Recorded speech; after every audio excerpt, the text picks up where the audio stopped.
Здраво на сите! Еве ме во колата. Супер што пак ве гледам. Знаете што? Одам во лов на богатство. Имам карта со обележани места каде што треба да одам. Имам двоглед, ако треба да гледам надалеку. Имам и Google мапи, ако на вистина ептен се загубам. Сакаш ли да ми се придружиш во потрагата? Ајде да видиме дали ќе го најдеме првиот траг.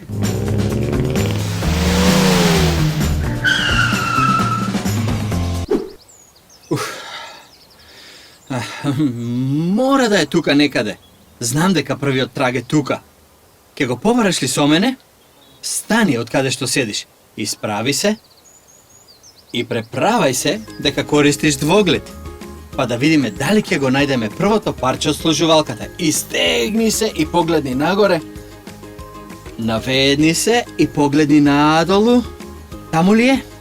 Истегни се на едната страна. Сега, истегни се на другата страна. Видели нешто?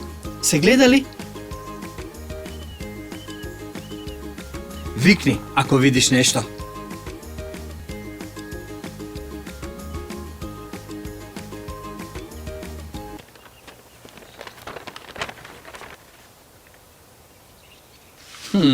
Ова личи како дел од слика. Леле! Време е да започнем великденскиот клуб. Придружи му се на Андреј, а јас ќе продолжам да барам. Каде ли беше таа картата за богатството? Аха. Траг број 2. Доаѓам.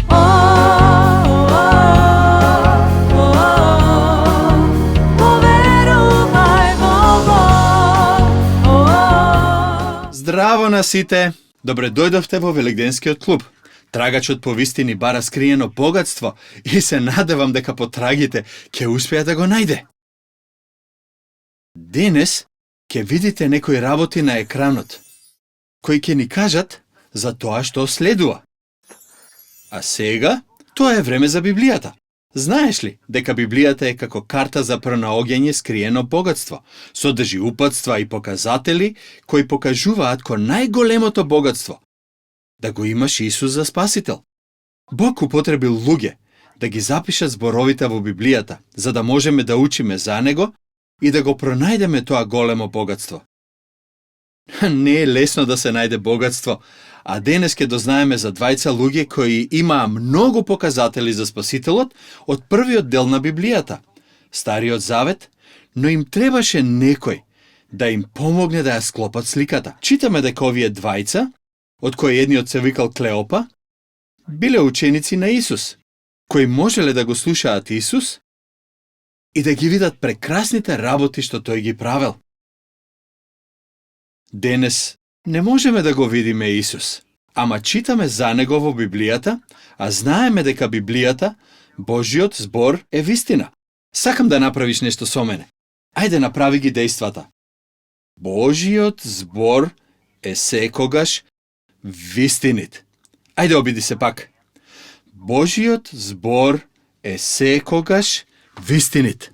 Да, сите прекрасни нешта за кои читаме во Библијата и сите работи што Библијата ни ги кажува за Исус се вистина. Имаш ли слушнато за Исус?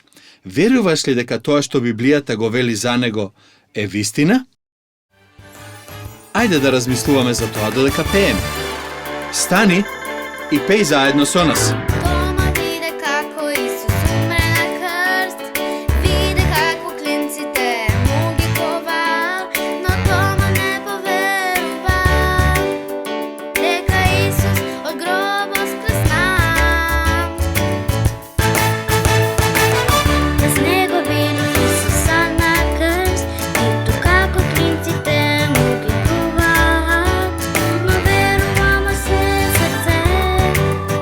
Дека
Одлично пеевте.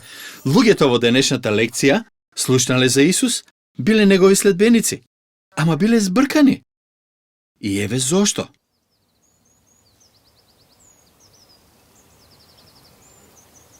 Не ми се верува дека го убија. Не ми се верува дека Исус умре на крстот.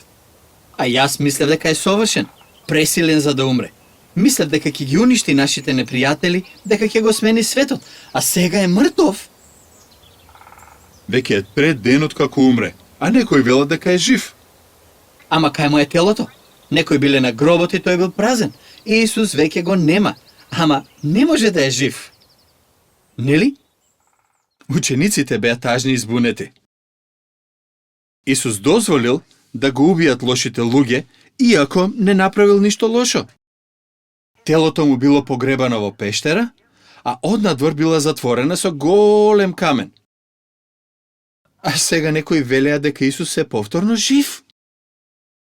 Учениците не го очекуваа тоа. Може би и ти веруваш во Исус, ама во животот ти се случуваат лоши работи, нешта кои не ги очекуваш или разбираш. Може би си слушал некој да каже, Библијата е лажна. И ти почнуваш да се сомневаш во Божиот збор. Што да направиш? Исус сака секогаш да му кажеш како се чувствуваш. Нема да се налути ако имаш сомнежи или грижи. Тој те сака и сака да ти помогне да го разбереш и да им веруваш на неговите зборови. Не заборавај дека секое ветување кое го дал Бог се исполнува. Се сеќаваш што рековме пред малку? Божиот збор е секогаш вистинит. Додека одеа од Ерусалим кон Емаус, зборувајќи за се што ги мачи, се случи нешто фантастично. Исус им се придружи, почна да оди и да разговара со нив. Беше вистина. Исус бил на вистина жив.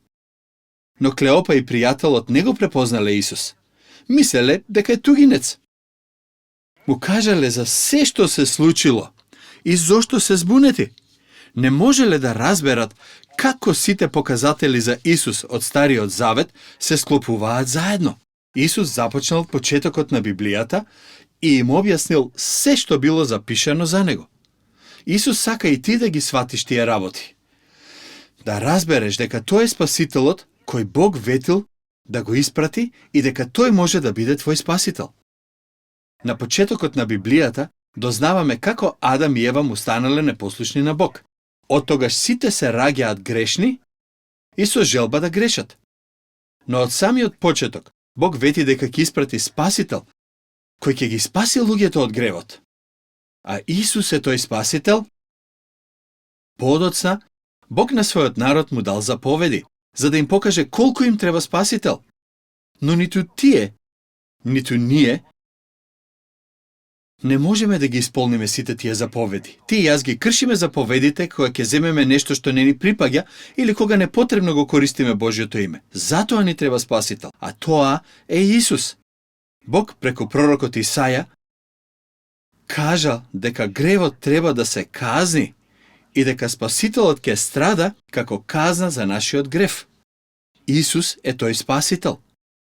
Разбираш ли дека и тебе ти треба Спасител, бидејќи грешиш и заслужуваш да бидеш казнет? Дека затоа ќе бидеш за секогаш одвоен од Бог и од неговата добрина и љубов. Спасителот, Исус, ќе ја земе казната за гревот. Кога стигнаа во Емаус, двајцата ученици го поканија Исус да остане со нив. Тогаш Бог им дозволи да препознаат дека Исус е тој со кого одеа и разговараа, и одеднаш го снема. Но сега учениците знаеја дека Исус е жив. Бог сака луѓето да веруваат дека Исус умре за да ја земе казната за гревот, дека пак оживеа и дека и денес е жив. Може би и ти ги веруваш овие работи за Исус, ама не си поверувал во Него дека може да те спаси. Во Библијата пишува дека ако со устата кажеш дека Исус е Господ и во срцето веруваш дека Бог го воскреснал од мртвите, ќе се спасиш. Ако веруваш во Исус, ако целосно му се довериш нему и на неговата смрт за тебе, и ти ќе бидеш спасен од казната за твојот грев и еден ден ќе бидеш заедно со него на небото. А сега, ќе го добиеш најголемото богатство. Исус како твој спасител. Сигурен сум дека учениците се радувале што Исус им објаснил како да ги разберат нештата кои биле кажани за него. Се прашувам, дали ловецот на вистина пронашол уште некоја трага? Ја следев картата со богатството и ме донесе тука.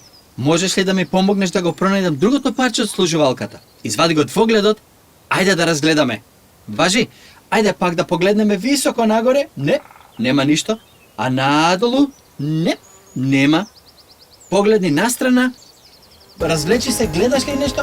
Јас не гледам ништо. А може би од другата страна? Не, нема ни таму. Ќе мора да разгледаме наоколу и ако видиш нешто, викај. Важи.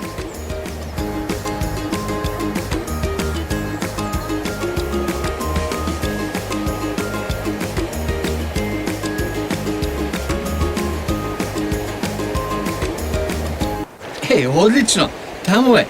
Ама ќе ми требаат чизми. Преправај се дека газиш низ водата со мене, ама внимавај да не паднеш.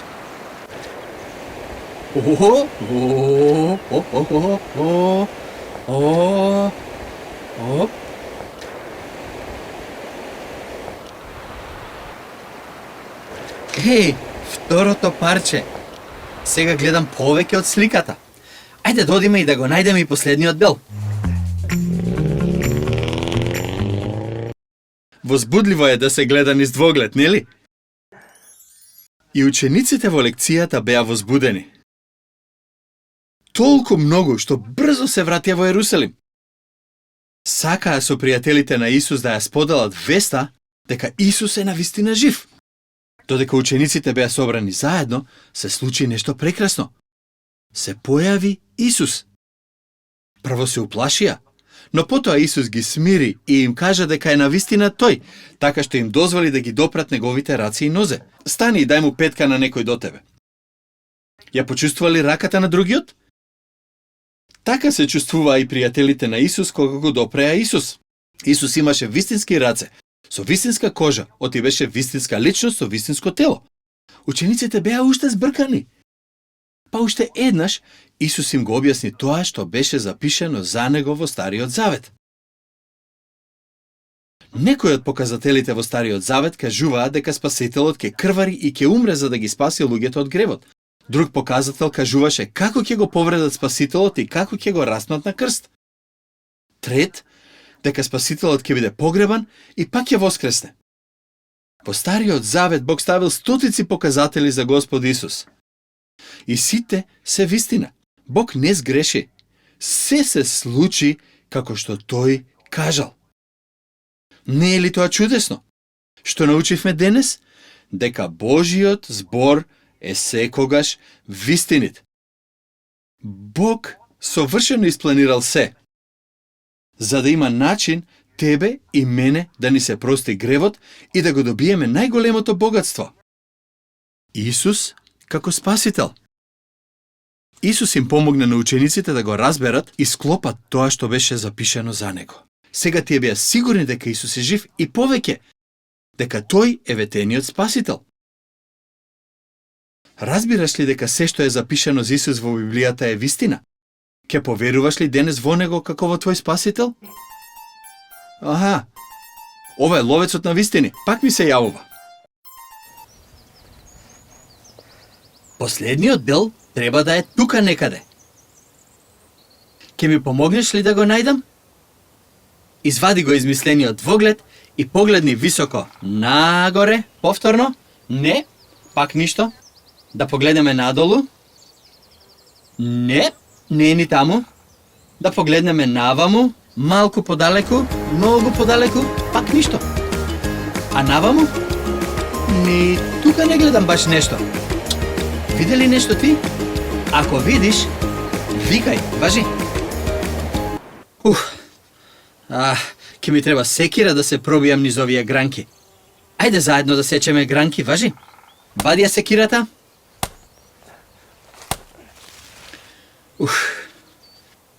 Ова е последното парче. Леле. Ќе ја составам сликата и ќе ти ја покажам. Еве не пак заедно. Ловецот на вистини ми го испрати ова по пошта. Пак ми звони. Еј, извини што не се видовме. Ама го добили богатството? Прекрасно е. Ужива во барањето и склопувањето на деловите, а богатството ни кажува како да го имаме најдоброто богатство. Ти благодарам, ловецу на вистини. Тука пишува: ако со устата исповедаш дека Исус е Господ и во срцето свое поверуваш дека Бог го воскресна од мртвите, ќе се спасиш. Ако веруваш во Исус, оној кој навистина умре и пак воскресна за тебе, како што пишува во Библијата, ќе се спасиш. Најдоброто богатство е Исус да биде твој спасител. Стигнавме до крајот. Се надевам дека уживаше во барањето богатство, но пред да завршиме, ајде да се молиме, а потоа ќе пееме уште една песна. Боже, ти благодариме за Твоето Слово, Библијата, која е секогаш вистина. Помогни ни да веруваме во се што ти си кажал во Библијата. Да веруваме во тоа што ти го направи преку Исус. Најголемото богатство што некогаш можеме да го имаме. Амин. До гледање!